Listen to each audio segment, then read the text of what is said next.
fielmente a través de esta plataforma virtual por Facebook Live. Queremos decirle que estamos muy contentos de que usted sea parte de nuestra pequeña comunidad que Dios ha ido añadiendo a través de este tiempo de ya casi de 5 a 6 meses. Bueno, como le dije, queremos pues darle la bienvenida a cada uno de ustedes que se unen, bienvenido a cada uno de ustedes, darle gracias al Señor por este día que nos da la fuerza, nos da la fortaleza, amén. Así que como le explicamos el día de ayer, hoy tenemos la continuación del tema interesante acerca de la creación de Dios. Puede ser que muchas cosas que hemos estudiado a lo largo de esta semana le puedan parecer un poco extrañas, pero cuando usted indaga, investiga, se pone a estudiar, se va a dar cuenta que hay cosas que empiezan a tener sentido y a cobrar sentido. Así que queremos que usted aprenda un poquito. Obviamente en el primer día o en el segundo día tal vez no lo va a saber todo, pero poco a poco el Espíritu Santo le va a ir dando testimonio a usted acerca de estas cosas de la creación de Dios. ¿Por qué he tenido la necesidad de enseñar de estas cosas? Porque en este tiempo la Biblia dice en 2 de Timoteo capítulo 3 verso 1 que los hombres serán amadores de sí mismos, ávaros, jactanciosos, blasfemos, etc. Cuando usted lee en sinnúmero de características que hablan en ese tiempo, tenemos que darnos cuenta que estamos en un tiempo de engaño donde debemos de saber qué es lo que está pasando. ¿Por qué se lo digo? Porque en este tiempo debemos de poner los ojos en el autor y consumador de la fe, pero no de una forma religiosa o teórica, sino aprender a conocer la persona de Jesús. Es muy importante que nosotros se despierte esa curiosidad de saber quién es Dios. No solamente lo que Él hace, sino lo que Él es como persona, como atributo, como faceta. ¿Qué es lo que Él hizo? ¿Qué movió al Señor para poder hacernos a nosotros en una creación como esta? Inclusive después de haber desobedecido y caído en pecado, darnos un rescate de salvación para que pudiéramos otra vez reingresar al propósito principal de Dios. Así que vamos a orar. Déjenme buscar mi velo. Vamos a orar el día de hoy para poner en manos de Dios este tiempo. Padre, en el nombre de Jesús, te damos gracias, Señor, en esta mañana. Te pedimos, Padre, como siempre, que tu Espíritu Santo nos auxilie en esta información o conceptualización que muchas veces es ajeno a nuestra cultura, ajeno a nuestro país, ajeno a nuestra enseñanza. Pero sabemos, mi Dios, que por fe podemos entender y escuchar el testimonio del Espíritu de Dios acerca de ti. Te pedimos, Padre, que nos aclares, que nos ayudes a entender, a comprender y que nos ayudes a mantenernos, Padre, en la senda de justicia. En el nombre de Jesús, amén. Amén, hermanos. Ayer estábamos estudiando una cosa que vimos sobre 2 dimensiones y ya yo le expliqué que para poder nosotros escuchar y entender acerca de estos conceptos debemos de comprender que nuestra cultura es un poco ajena a la cultura hebraica o rabínica, y muchas veces cuando el concepto, lo que es para ellos, tal vez no es ni se asemeja a lo que nosotros somos. Por eso cuando en Hechos usted ve la discusión entre la circuncisión para los gentiles, fue un debate que llevaron a concilio, y obviamente tenemos que entender que la circuncisión para nosotros los gentiles tiene que ver en el corazón, no una circuncisión física. Si en Israel todavía o en el Medio Oriente se practica tales costumbres, bueno, será por las costumbres y por la idiosincrasia que ellos tienen. Pero para nosotros los gentiles, obviamente el Señor nos ha dejado una circuncisión de corazón. Pero como ya yo lo expliqué y dije, en su palabra dice que nada es la circuncisión y nada es la circuncisión si Cristo no está en medio de nosotros. Hemos estudiado a lo largo de este tiempo qué es Dios, la dimensión increada y la dimensión de creación. Dijimos que la dimensión increada es lo que le llamamos el Ein Sof, que es la nada, vamos a decir, infinita. No tiene principio, no tiene fin, no tiene espacio. En este Ein Sof, ¿quién habita ahí? Obviamente habita el Dios increado, de donde proceden todas las cosas, inclusive su palabra, el verbo. Cuando yo le expliqué en esta gráfica que usted ve aquí, que la parte azul es la parte del Ein Sof, de lo increado, no porque, vamos a decir, la forma de la gráfica no es que solamente es esa la parte que contiene lo increado. La verdad que lo increado, no teniendo nada, lo tiene todo.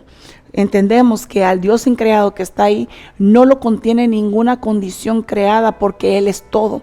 Mientras que cuando se abre en esta gráfica, vamos a decir, en forma de B, nos damos cuenta que aquí empieza la segunda dimensión, que es la dimensión del ex nihilo. ¿Qué es el ex nihilo? Donde la mente analítica puede comprender, entender, indagar, investigar, y donde podemos pensar un poco acerca de algo que nosotros tocamos, miramos o experimentamos. Obviamente, el reflejo del verbo cuando sale del Ein Sof es la representación exacta de la naturaleza de quien lo envió. Entre el verbo y el Dios increado no hay variación ni hay diferencia. Él es la expresión exacta porque salió dentro de él. Recuerde que el verbo era la palabra que estaba dentro de Dios. Hay 4 facetas que aprendimos acerca de Dios. Está la faceta de palabra, está la faceta de voluntad, está la faceta del amor y está la faceta de la sabiduría. Todas estas facetas que nos enseñan a través de nuestro Señor Jesucristo estaban en Él. Estas facetas, como ya lo hemos entendido, si en el reino de los cielos está todo vivo, de Él procede la vida. Quiere decir que todo lo que está dentro de Dios tiene vida, conversa, tiene concilio y habla. Como cuando usted habla consigo mismo, usted habla con su mentalidad, habla con su corazón, habla con su alma, habla con sus principios de decisiones que usted va a tomar. Igualmente pasa con Dios. Por eso hay ciertas vamos a decir factores o características que están dentro de nosotros que le corresponden al ADN de Dios. Entonces nosotros dijimos que cuando la palabra de Dios dice que nadie ha visto a Dios jamás, ¿de quién se está refiriendo? ¿Del que está en el ex nihilo o del que está en la parte increada? Obviamente en la parte increada.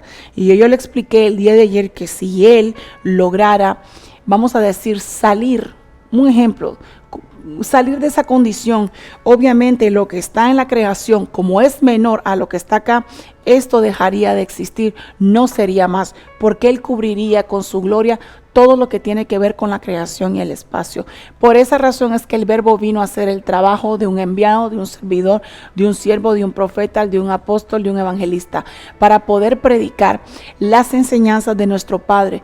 Y una de las enseñanzas más importantes que vamos a ver es el motivo por el cual el Señor ha creado esta creación. Amén. Ya nosotros dijimos que en el Antiguo Testamento, cuando se habla del Señor, por ejemplo, en la simbología de piedra, cuando vino Moisés y golpea la piedra, ahí estaba hablando de Jesús. Inclusive en esa forma o figura había tomado Jesús la forma de una piedra, mas sin embargo la presencia de Jesús siempre estuvo ahí, aunque no en forma de carne, pero estaba en forma de palabra, en forma de sombra, en forma de tipo o en forma de figura. Por eso nosotros entendemos que en Judas 5 nos habla también de Jesús de una forma metafórica. En Juan 12:41 es la visión de Isaías, la que leímos el día de ayer. También habla de una forma metafórica, pero está hablando del Mesías, está hablando del enviado, está hablando del ungido. Cuando usted ve al verbo que sale de la parte increada, que es la intimidad de la reflexión, de la voluntad y de la sabiduría de Dios. Por esa razón es que Jesús, cuando trabaja o cuando habla, hablaba todo lo que escuchaba de su Padre.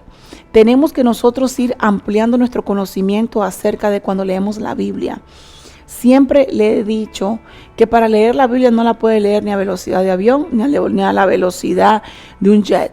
Usted tiene que ir paulatinamente entendiendo cada palabra del cual está ahí. Yo recuerdo a una jefa mía que yo tuve aquí en Estados Unidos. Me gustaba mucho hablar con ella porque era una persona muy analítica en el sentido de estudiar muchas veces el comportamiento de la humanidad. ¿Por qué razón una persona es egoísta? ¿Por qué razón una persona llegaba a un sentimiento de odio y resentimiento? Porque esos sentimientos son sentimientos que han deteriorado la condición humana. Y muchas veces la gente se jacta de tener estos tipos de sentimientos como de forma de algo de contentamiento, y debemos de entender que hay cosas que producen daño al ser humano porque no están dentro del corazón de Dios. Aunque el Señor tenga el conocimiento tanto de lo bueno como de lo malo, no quiere decir que Él practica lo malo, pero el conocimiento Él lo tiene. Por eso cuando tú sabes qué es lo bueno y qué es lo malo y decides hacer lo bueno, tú tienes el conocimiento de lo malo y tú decides hacerlo mejor. Entonces debemos de nosotros ir como concibiendo en nuestra mente que al Dios que nosotros muchas veces invocamos, oramos, le cantamos, adoramos, no lo conocemos. Porque cuando la samaritana se acerca a Jesús, para ella no era el Mesías, para ella no era el Cristo. Búscame donde dice de la samaritana, please, porque una de las cosas que la samaritana le empieza a preguntar, y la conversación se desarrolla de esta forma. Jesús le dice que le dé agua. Y la samaritana se asombra de ver que él le pide agua a ella cuando entre los judíos no era costumbre que le pidieran agua a los de Samaria. ¿Por qué? Porque Samaria es parte de Judá o parte de las tribus, perdón. Pero cuando las tribus se dividen, casi de las 10 o 11 tribus se va a Samaria y los otros se quedan en Judá. Estos practicantes de Judá son más ortodoxos, que los de Samaria eran más helenizados y para ellos pues no eran actos. Pero entonces esta samaritana, cuando le empieza a hablar a Jesús, la conversación se detona de algo tan sencillo. Mire lo que dice acá, Juan 4:9. Vamos a Juan. Juan capítulo 4, verso 9. Juan 4:9, mire lo que dice. Entonces la mujer samaritana le dijo, ¿cómo es que tú, siendo judío, oiga, me pides de beber a mí, que yo soy samaritana? Entonces la primera cosa que Jesús hace es quitar, vamos a decir, los silos. Yo estudié esta palabra silo en la clase de liderazgo y hablaba de columnas o hablaba de cilindros que dividen a una persona y otra. Cuando Jesús hablaba con la samaritana, él quería desaparecer los hilos que habían formado la religiosidad en relación a Dios. Porque el interés de Jesús no era, vamos a decir, beber agua. Vamos a decir que no era beber agua, sino que la conversación detonara en la adoración. ¿Por qué la adoración? Yo lo voy a explicar más adelante.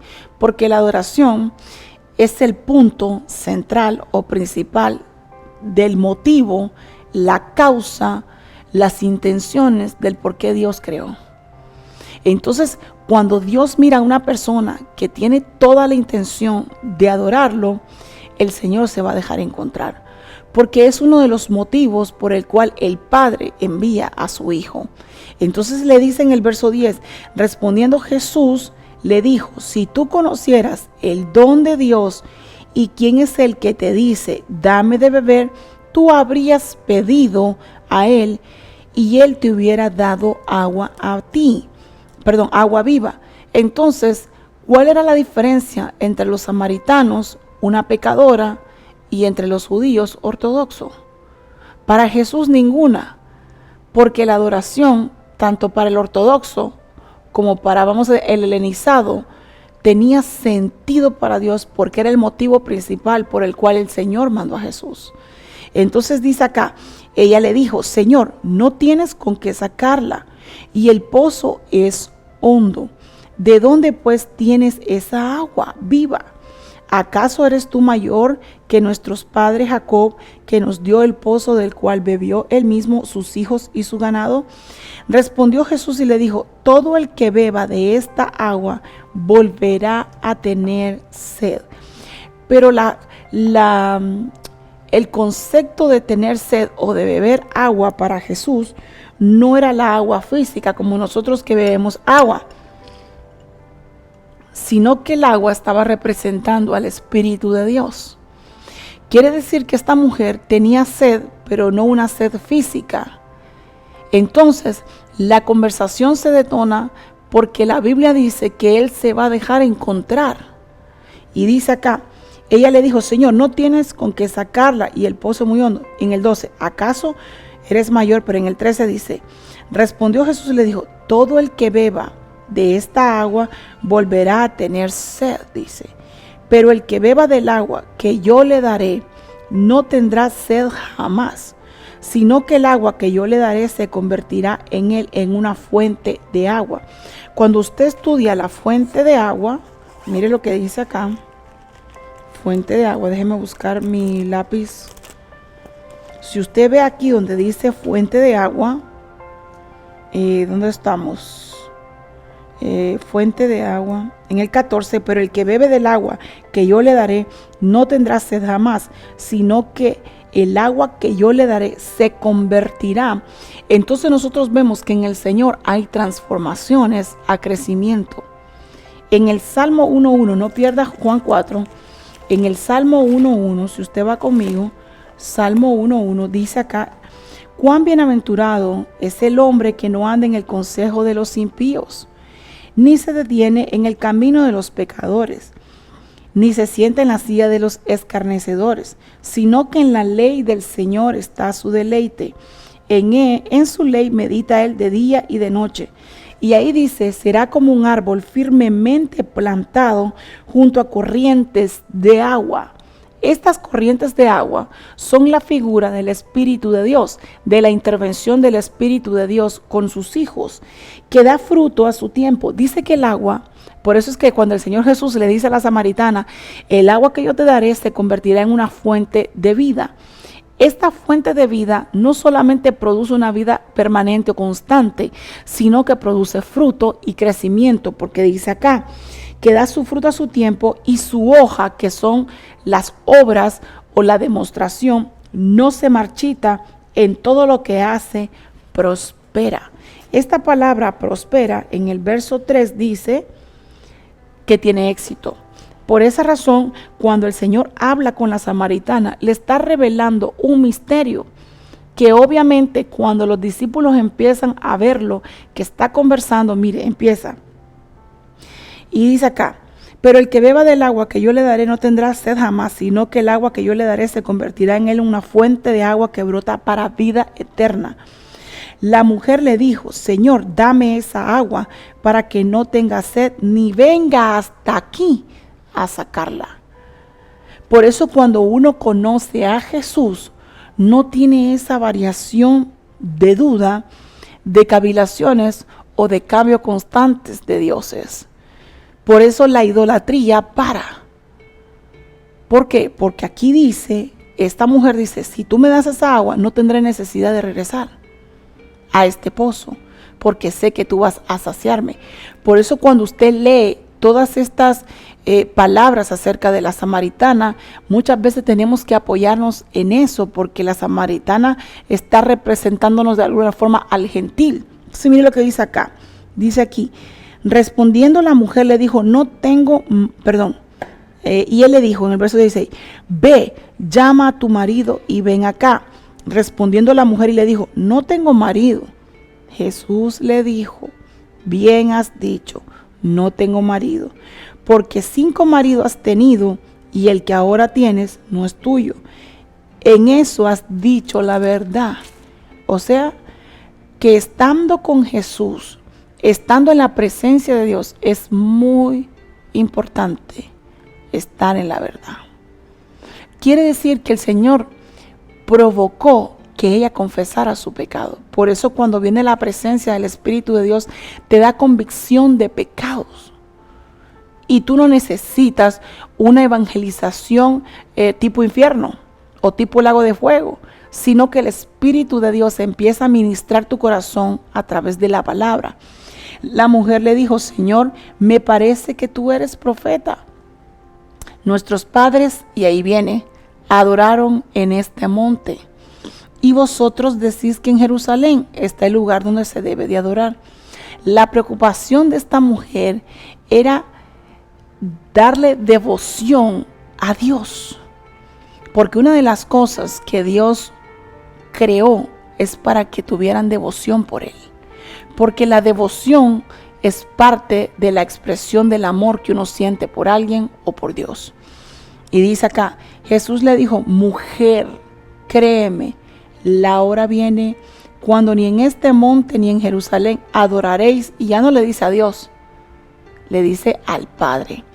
Cuando le dice al Padre, por eso vamos entrando en aspectos que nosotros tenemos que ir entendiendo, y la intención mía de mostrarle un poco de la enseñanza del Padre es que cuando hablemos de estas cosas no nos sintamos perdidos. Mire lo que dice aquí. Perdón. Mire lo que dice acá.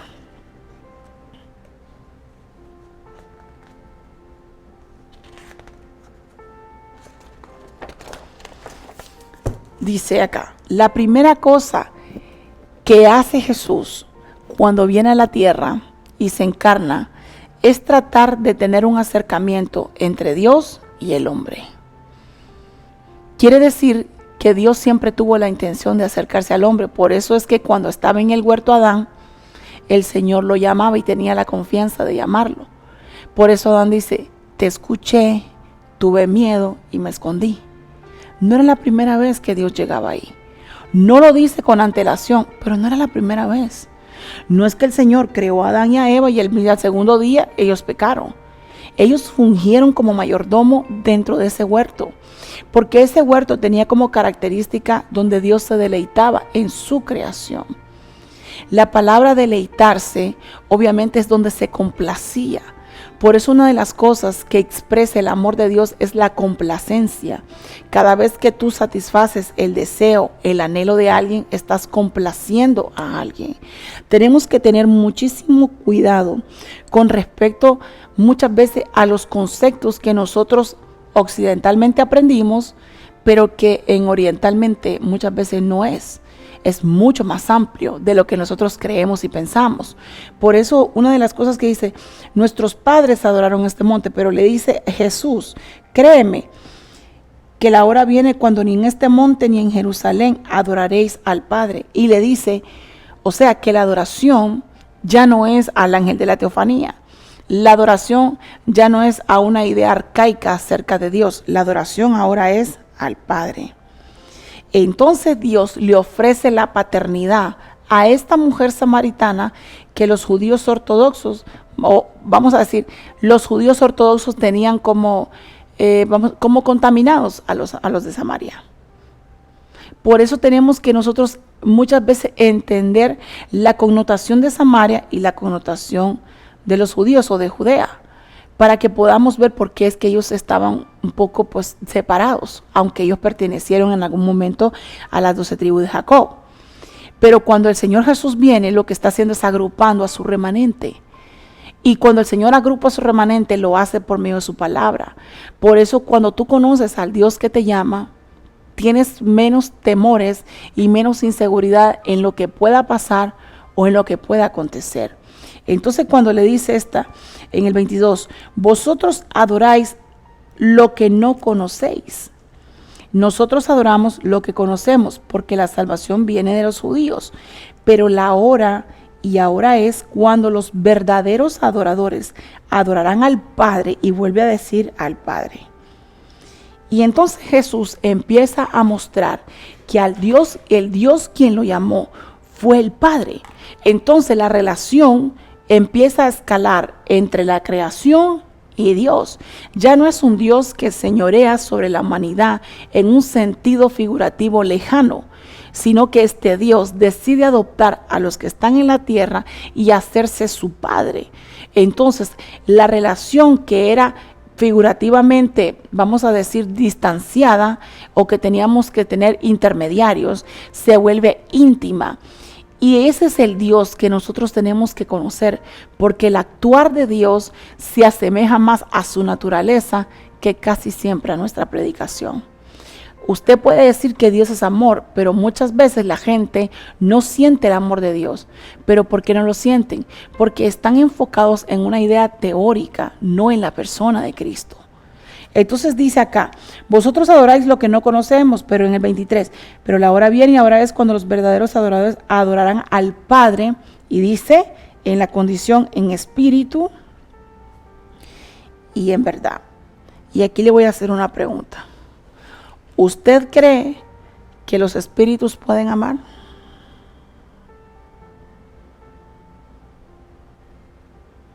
Pregunta. ¿Usted cree que los espíritus pueden amar?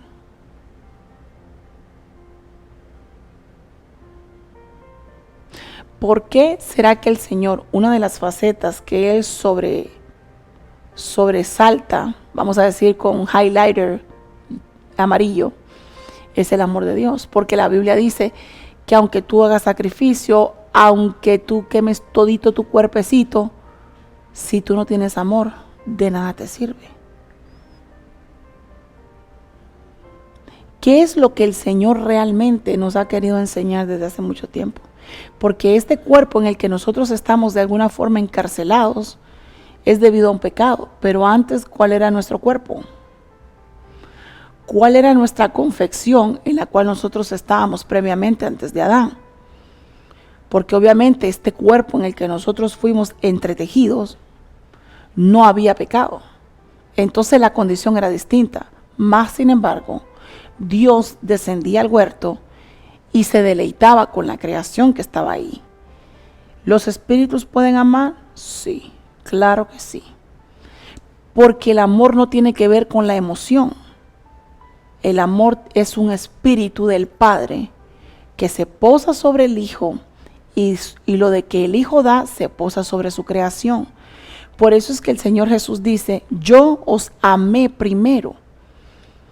Y muchas veces el amor de Dios tiene una característica principal y fundamental que es demostración.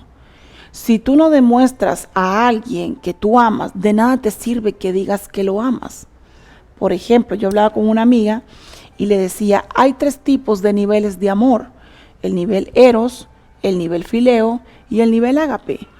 Todos exigen que el amor que tú debes de tenerle o lo que ellos quieren ver en ti es el ágape. Pero recuerda que nosotros cuando venimos a Cristo, venimos aprendiendo de un amor eros, un amor pasional, un amor convenenciero. Si me das, yo te doy. Si me haces, yo te doy.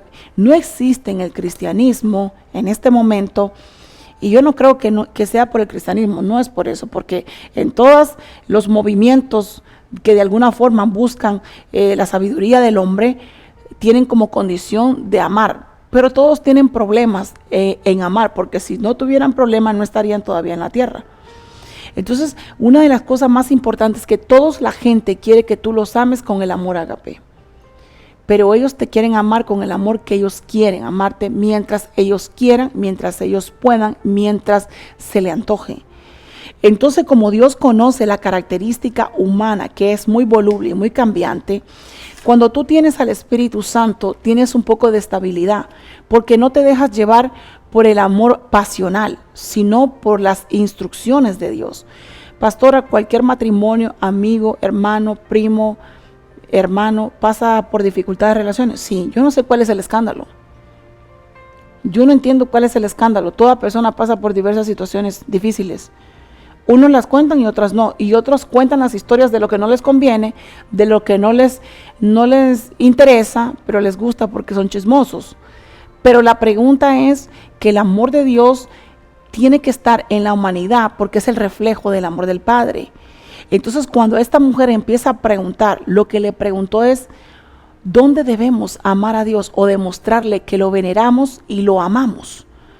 Eso es lo que el Señor le llamó la atención para detenerse a platicar con ella. La curiosidad que ella tenía de ser amada o de amar. Por esa razón es que cualquier persona que ame a Dios, Él se va a dejar encontrar por esa persona. Mire, es muy difícil que nosotros muchas veces comprendamos en un día toda la obra magnífica que ha hecho Dios. Pero yo creo que debemos de acercarnos un poco, porque ya son muchos años en el cristianismo que ya nosotros deberíamos de conocer no la mitad de Dios, pero por lo menos una milésima, por lo menos un puntito de saber quién es Él. Porque una de las cosas que dice acá en el verso 24, Dios es espíritu, pero ahí dice que la adoración es espiritual. Dios es espíritu, dice.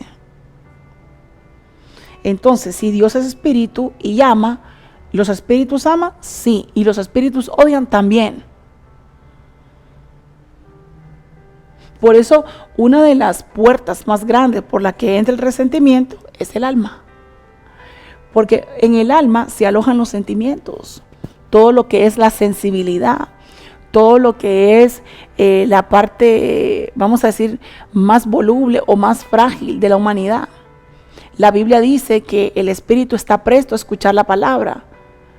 Entonces tenemos que entender que la puerta por donde nosotros permitimos o cerramos tanto a lo bueno o a lo malo es el alma.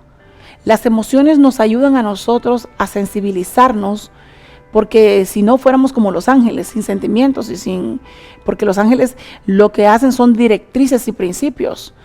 Pero cuando Dios extiende la redención y cuando Dios perdona una creación la última que somos nosotros, lo hace por amor. ¿Y cómo nosotros amamos? ¿O cómo nosotros empezamos a amar? Porque Él nos amó primero, Él nos enseñó a amar. Y Él nos empezó a enseñar a través del Espíritu de Dios qué es el amor. Pero realmente el amor que nosotros tenemos no es un amor ágape. Es el que nosotros estamos tratando de trabajar cotidianamente. Bueno, ¿por qué los divorcios? ¿Por qué los engaños? ¿Por qué las infidelidades? ¿Por qué la deslealtad? ¿Por qué el pleito y la contienda? Fácil, por falta de amor. Porque la humanidad tiene problemas para amar. La humanidad ama según le convenga, no lo que Dios está diciendo. Por eso yo enseñé en el liderazgo que hay gente que se mueve por emociones y hay gente que se mueve por principios. Yo sé que tengo que amar con el amor de Dios. Y para amar con el amor de Dios tienes que tener mucho a Dios para poder practicar lo que Dios dice a través de su palabra. Nosotros leímos el día de ayer que si el Señor permanece en ti, en amor, y te ama los unos a los otros, Dios está contigo. Al Dios que nadie ha visto, dice que en la expresión de podernos amar unos a otros, es donde hacemos que la presencia de Dios permanezca en nosotros. Entonces tenemos que estar claros de lo que estamos viendo acerca de lo que significa el Señor. Y dice acá, Dios es espíritu y los que le adoran deben de adorarle en espíritu y en verdad. Y la mujer le dijo, sé que el Mesías viene, el que es llamado Cristo. Pero ¿cómo será Jesús? ¿Era Cristo o era Jesús? Y dice acá, cuando Él venga nos declarará todo. Y dice acá, Jesús le dijo, yo soy el que habla contigo. ¿A quién le dijo el Señor que Él era el Cristo? No, que mire, que las mujeres que no pueden predicar, que la mujer calle. ¿Por qué el Señor Jesús le reveló a una samaritana que Él era el Cristo? ¿Y por qué a los discípulos se los prohibió que dijeran que Él era el Cristo? Si usted va conmigo a Mateo, búsquelo en su casa, Mateo 16, 19, dice, yo te daré porque le preguntaron, el Señor le preguntó a los discípulos, ¿quién dice la gente que soy yo? Oh, usted es la sinvergüenza, oh, usted es esto, oh, usted es el brujo. Pero ustedes, el Señor no estaba interesado en los derredores. El Señor no estaba interesado en los alrededores de lo que decían de Él, sino los que estaban con Él en su propósito. Por eso Dios no está interesado muchas veces en el necio, en el que está diciendo, no, Dios no existe, o en los científicos que están probando la inexistencia de Dios, o en los filósofos, o en los ateos que están probando que Dios no existe.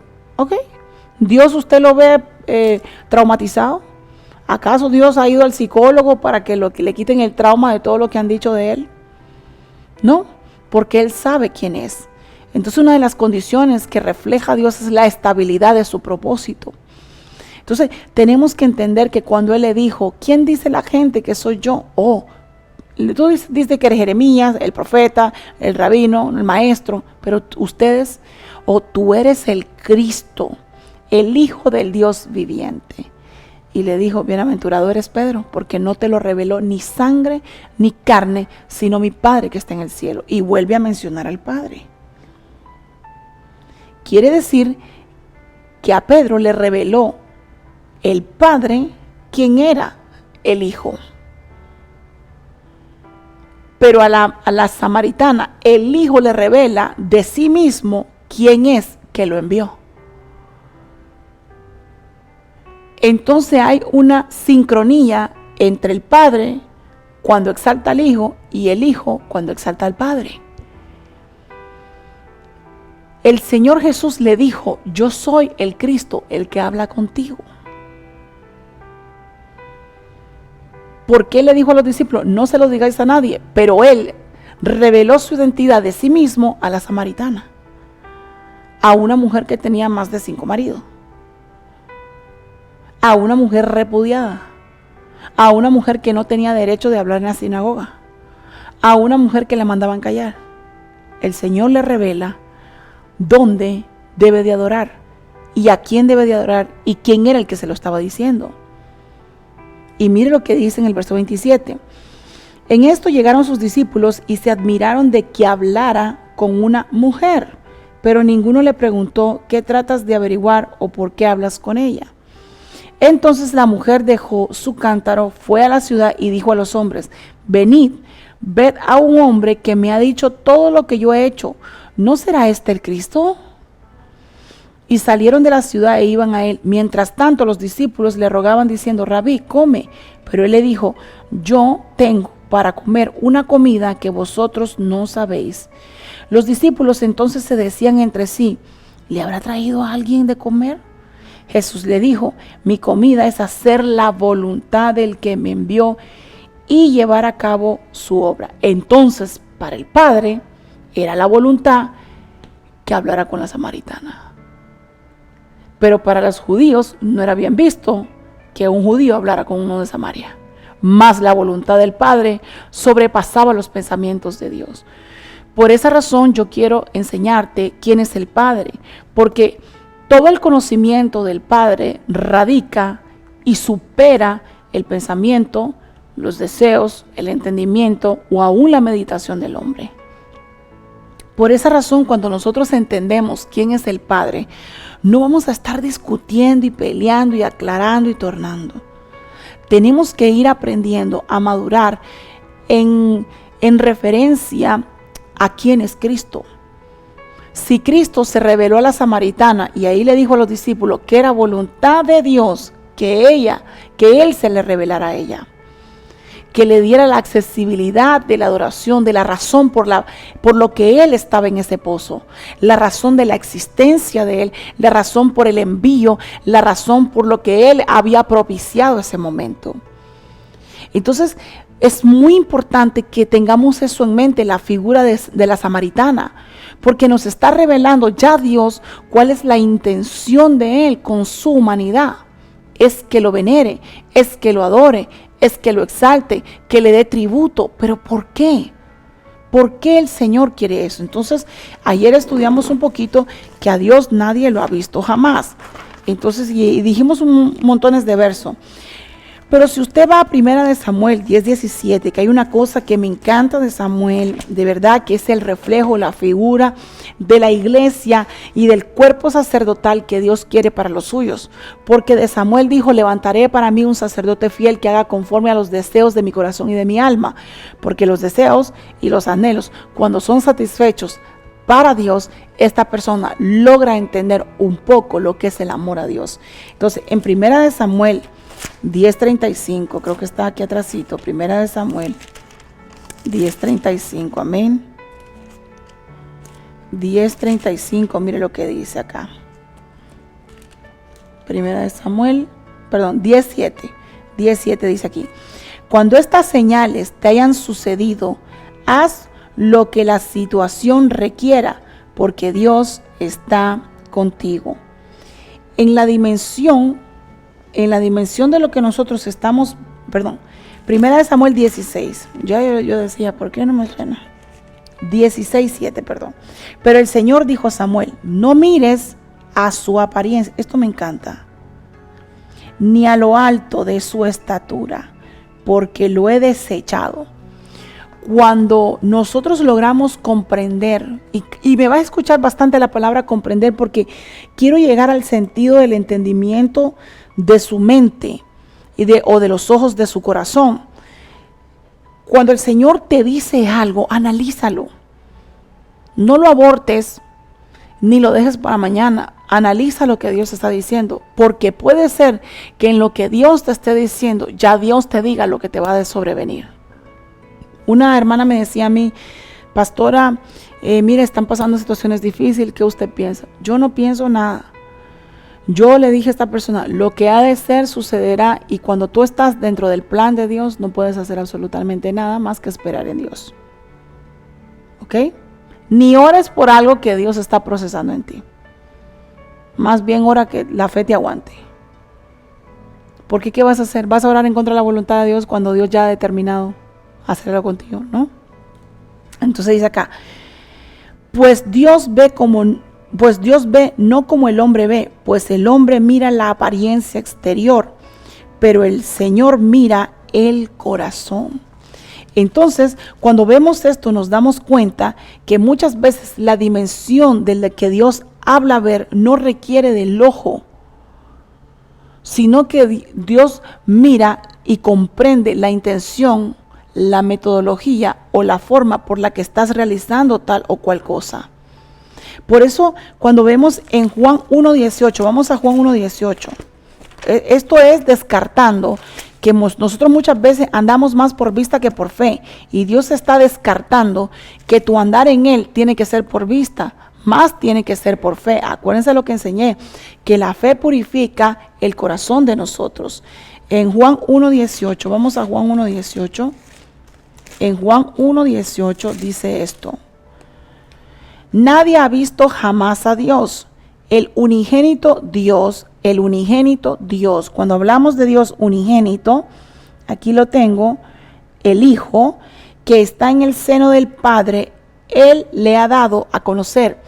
Entonces, el Hijo, al venir a la tierra a manifestar su gloria, manifestar sus preceptos, sus mandatos, sus estatutos, está manifestando la naturaleza, las facetas, la condición del Padre. No hay variación en lo que está diciendo.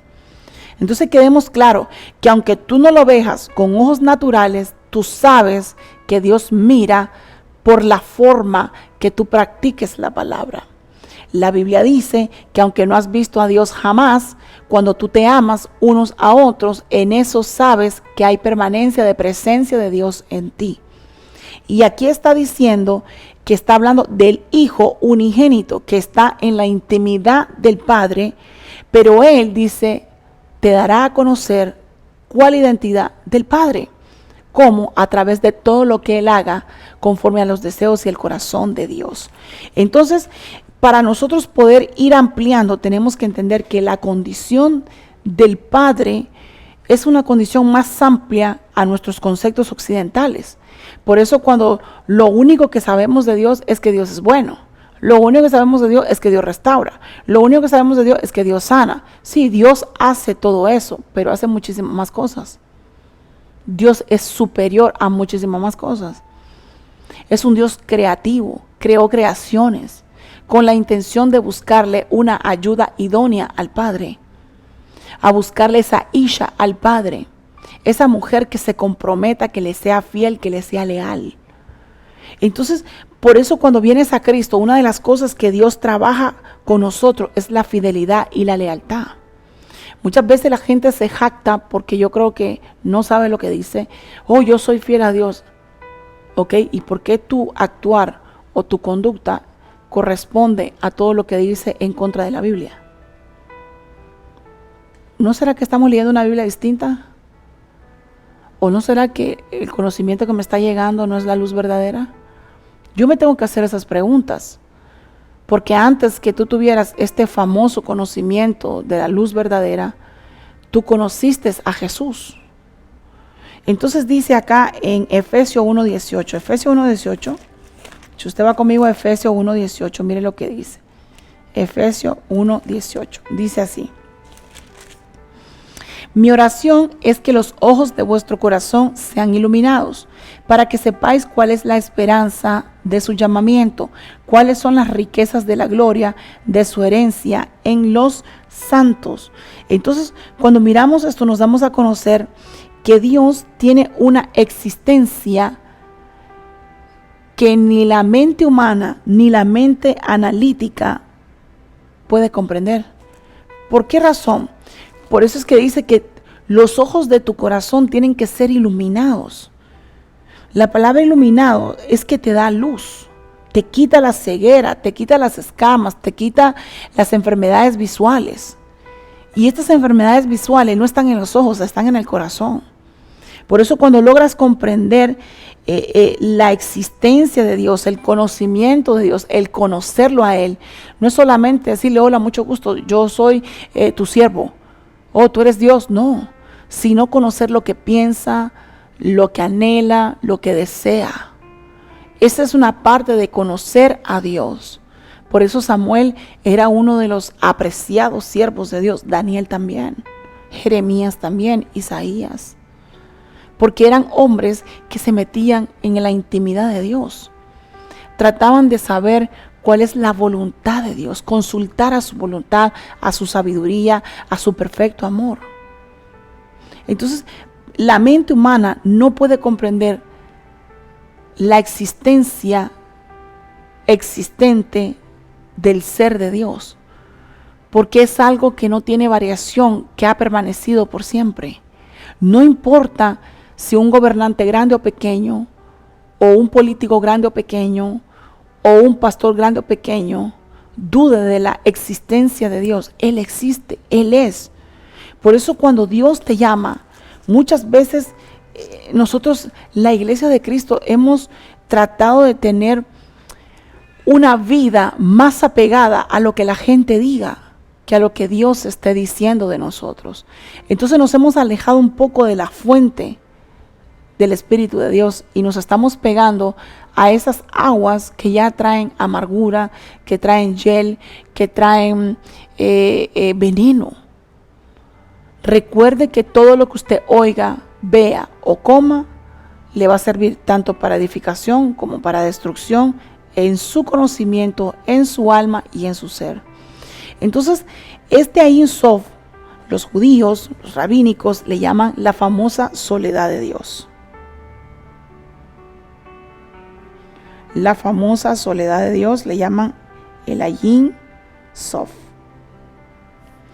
Entonces, yo ya le expliqué un poquito acerca de las culturas, del grupo de ideas, de las, evocar ideas. Es como para tener conceptos familiares. Por ejemplo, yo tengo por ahí, a mi hija le mandaron un papel de 100 palabras.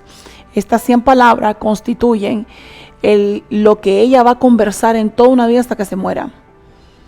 Estas 100 palabras que ella está estudiando, que es da, it's, on, off, van a conformar un grupo de oraciones, de ideas, de conceptos, de cultura, de enseñanza y de conciencia.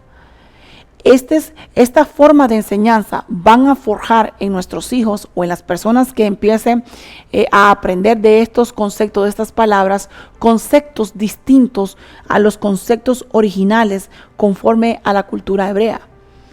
Por eso saber un poquito de la cultura hebrea o de las palabras te ayudan a que los conceptos occidentales no predominen en los conceptos de Dios, sino que tú puedas entender que los conceptos occidentales muchas veces están como velados al conocimiento de Dios. Tanto así es que la palabra de Dios dice, yo me dejaré hallar con un pueblo que no era pueblo, con un pueblo sin entendimiento me dejaré encontrar. Entonces cuando la Biblia habla de que se va a dejar encontrar, te está hablando de que este pueblo no tenía conocimiento ninguno acerca de Dios, ni iluminación de Dios. Mas sin embargo, el Espíritu Santo vino sobre ellos, iluminó los ojos de su corazón y empezaron a entender las palabras de Jesús, el llamamiento de Dios al redil de Dios.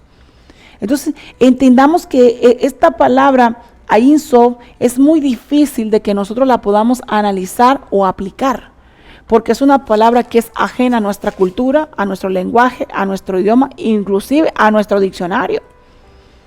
Entonces no la vas a encontrar en nuestra cultura, porque no hay nada semejante que podamos aplicar una similitud al concepto hebreo de la Ein Sof. Entonces el Rabí David, esto lo voy a leer textualmente como está aquí, el Rabí David Cooper en la página 65 de su obra God is a Bear, explica el Ein Sof y dice esto: aunque el Ein Sof es lo que no tiene fin, el Ein Sof no se puede conceptualizar en forma alguna. Ein Sof incluye todos los atributos, pero no puede ser definido por ninguno de ellos. ¿Por qué? Porque si hay un atributo de Dios que tú lo defines, tú estás dejando limitado a Dios, y Dios no es limitado. Dios es ilimitado. Inclusive la Biblia dice que si tú crees, para Dios nada es imposible. ¿Por qué no es imposible? Porque todas las cosas Él las creó y están sujetadas bajo su dominio. Entonces dice acá, pero no puede ser definido por ninguno de ellos en forma individual o combinada, porque lo dejarías limitado. Entonces te está diciendo un rabino que este concepto, aplicárselo a él, es inclusive limitarlo, pero es muy difícil que nosotros, la humanidad, lo podamos entender. Entonces dice aquí, la realidad es que la palabra Ein Sof es un concepto que se refiere a lo que no puede ser conceptualizado, lo que la mente no puede comprender. Debido a que Ein Sof no hay nada creado, muchos rabinos eruditos le llaman la soledad de Dios. Si es que así se le pudiera decir, porque Dios en toda su infinita perfección en Ein Sof está solo. Ahí en Ein Sof no hay criatura alguna que la haga compañía, porque ahí todo está en condición increada. Por lo tanto, ahí todo es Dios. Ahí Dios lo llena todo, si se pudiera decir de alguna manera. Dios mismo contiene el Ein Sof, Él mismo es el Ein Sof. Por eso dice la Biblia en Juan 1:1, lo voy a leer, en Juan 1, mire, que es lo más parecido que yo te puedo encontrar al concepto de lo que dice. En el principio existía el verbo, y el verbo estaba con Dios, y el verbo era Dios. Él estaba en el principio con Dios. Entonces es muy difícil limitar y resumir este concepto en una palabra en español que tú puedas entender. Por eso necesitas el auxilio del Espíritu Santo para que te dé fe. Entonces, esta palabra de Ein Sof, oiga, es aquí donde surgen las preguntas cósmicas. Ya aquí entramos en los términos creativos. Estando sin una sola cosa creada en el estado de Ein Sof, ¿con qué criatura podría compartir Dios su amor que sobrepasa toda comparación? No había ninguna criatura. Y ya empiezan las intenciones de Dios a vislumbrar una creación y poner en ella, esa creación, el amor, la imagen y la semejanza, atributos de Dios, para que esta creación empiece a anhelar a Dios. Número 2, ¿qué caso tendría tener tanto amor si no existe alguien con quien compartirlo? Es como cuando alguien tiene una herencia y no tiene a quien heredársela, o no tiene con quien compartirla. Pues sería como mucho aburrido, ¿no?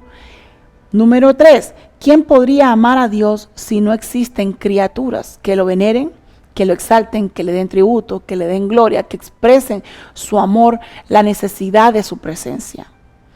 Número 4, ¿quién podría adorar a Dios si no existen criaturas que lo adoren? Entonces, la adoración tiene una intimidad intrínseca con el amor. Por eso es que la samaritana, la intención que tenía de preguntar dónde debemos adorar, era la pregunta de ella: yo necesito expresarle a Dios que yo lo amo. ¿Qué hago yo con este amor que siento por Dios cuando me dicen que no lo puedo venerar ni en el monte ni en Jerusalén? Y dice ahí, ahora es cuando los verdaderos. ¿Por qué verdaderos? Porque no vas a adorar una figura, no vas a adorar una imagen, lo que tú vas a adorar es al mismo Padre, que el Señor Jesús trajo un acercamiento para nosotros. Entonces, tenemos que nosotros comprender que la idea de la creación de Dios fue para tener compañía. Fue porque el amor de Dios tiene como característica expresarlo con alguien, demostrárselo a alguien, enamorar a alguien y que la persona se enamore.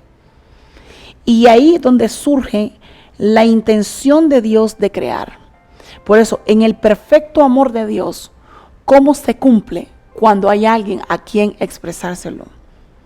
Aunque usted no lo crea, Dios está tan contento de rescatar al pecador, porque es una vez más la expresión de la característica acerca del amor de Dios. Porque el amor de Dios no es egoísta, el amor de Dios no es jactancioso, no busca lo suyo. Dice aquí que el amor de Dios es perfecto. Por eso tenemos que entender que la intención de Dios es que lo amara. Por eso le llamamos adoración. Por eso le llamamos a la gente, vayamos a adorar a Dios. Porque la máxima expresión de amor es adorar y venerar a Dios. Por eso cuando usted entiende la terminología de la samaritana, se da cuenta que esta mujer estaba enamorada de Dios. Sí, pastor, sí, estaba enamorada. Porque solo una persona enamorada dice, ¿dónde está mi amado? ¿Dónde está para que lo adoremos? ¿Dónde lo han dejado? ¿Se acuerdan de María Magdalena? Porque ella lo amaba. Por eso Dios sobrepasa con el amor cualquier tipo de circunstancia que esté por debajo de la condición de amar. Quiere decir que esta samaritana le estaba preguntando al mismo Cristo, ¿dónde debo de expresar mi amor por Él?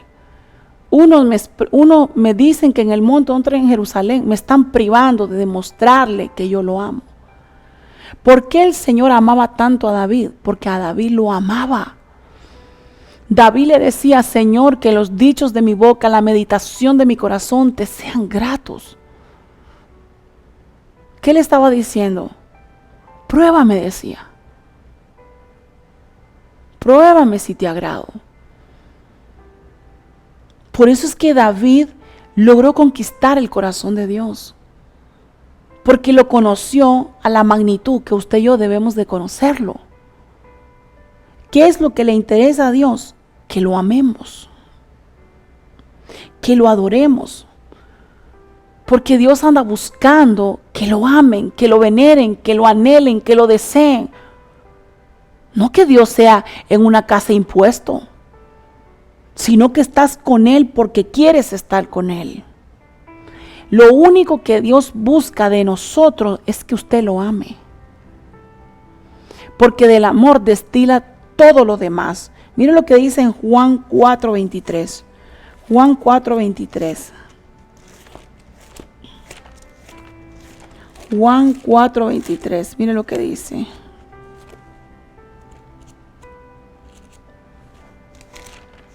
Dice acá, Juan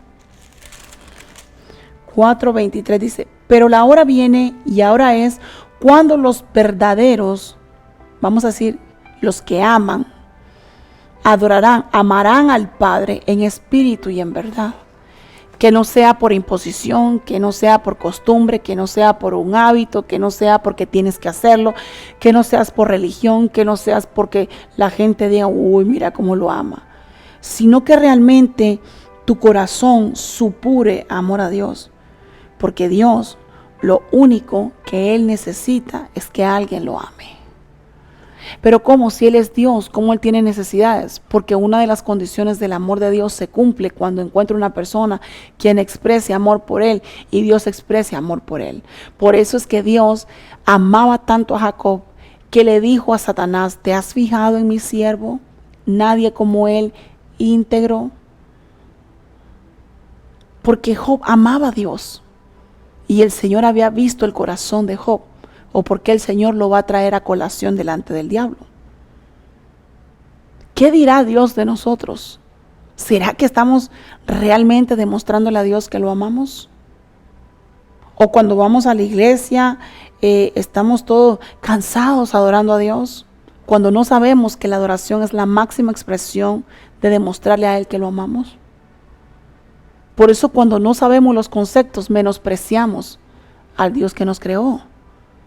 ¿Por qué lo menospreciamos? Obviamente por ignorancia. No porque creo que usted lo quiera hacer, sino porque estás ignorando los conceptos originales acerca de lo que Dios habló de adoración. Por eso la forma en la que Dios te expresa qué es el amor es amándote a ti, perdonándote y redimiéndote. Así que, hermanos amados, creo que hasta aquí nos acompaña en este tema. Mañana vamos a continuar acerca de la adoración a Dios y ahí es donde vamos a tratar de desarrollar lo que es la creación de Dios y qué es lo que busca Dios en su creación. Amén. Ya ustedes saben, estoy abierta a las preguntas. Si usted tiene una pregunta, usted me la puede mandar por Devocional por Cristo, o usted me puede hacer una pregunta y como yo se lo prometí, voy a ponerme live para yo poder contestar si es que hay. Amén. Y si no me la quiere hacer en público, puede hacérmela entonces por mensaje privado en Devocional con Cristo. Yo con muchísimo gusto le voy a contestar. Déjeme darle unos anuncios.